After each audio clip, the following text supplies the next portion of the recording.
Alors pour commencer, il va falloir qu'on monte la structure. Par rapport à d'autres imprimantes où le châssis se monte en 2 pièces, où là on va devoir le monter soi-même à base de profilés. Donc il va falloir faire ça de manière sur une table plate pour avoir quelque chose qui est très stable. C'est une étape minutieuse où il faut faire ça bien puisque finalement la structure de la machine c'est ce qui va donner sa stabilité et sa force. Donc en profilé on a quelque chose de très solide, mais voilà il faut le faire de manière en suivant bien les dimensions sur la documentation pour pouvoir que la machine ensuite soit bien alignée. C'est parti, du coup j'écarte certaines choses dont on va se servir plus tard.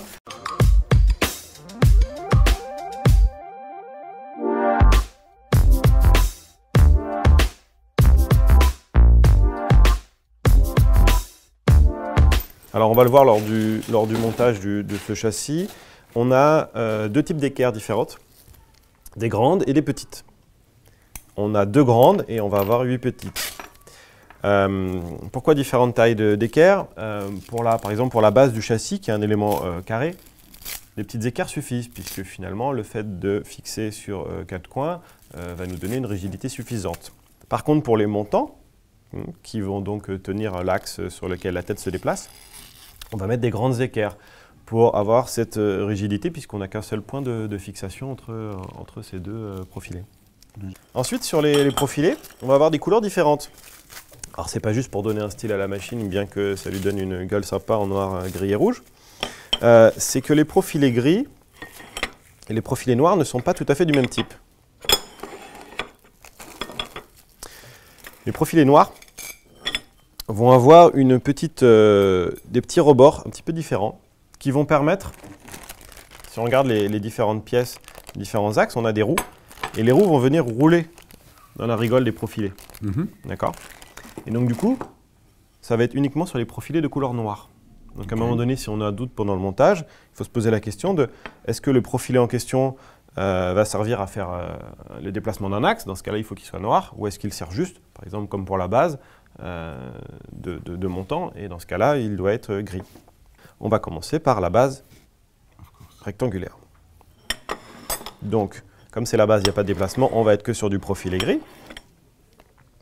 Donc on regarde.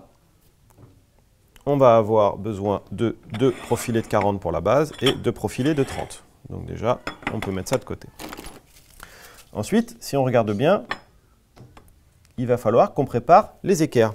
Ça veut dire quoi? Ça veut dire qu'il va falloir commencer à préparer les vis et les écrous sur les équerres. Sachant qu'il s'agit d'écrous un petit peu particuliers, ce sont des écrous marteau. Le but de ces écrous, ça va être de pouvoir s'insérer dans le profilé, ce qui nous permet, même une fois que la machine est déjà montée, de venir rajouter un point de fixation quelque part. Et puis, quand on va tourner la vis, l'écrou va se tourner, voilà, pour se bloquer et faire un serrage qui tient très très fort. Donc du coup, là je vais avoir besoin de ton aide. On va s'aider potentiellement des clés Allen ou des outils à clé Allen qu'on pourrait avoir à la maison pour pouvoir mettre les vis dans les différentes équerres, faire 2-3 tours dans l'écrou tout en le laissant libre.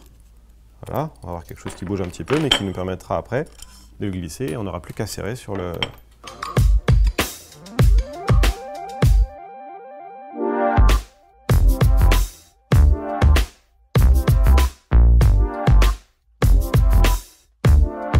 Alors du coup, au niveau du châssis, on va faire attention de mettre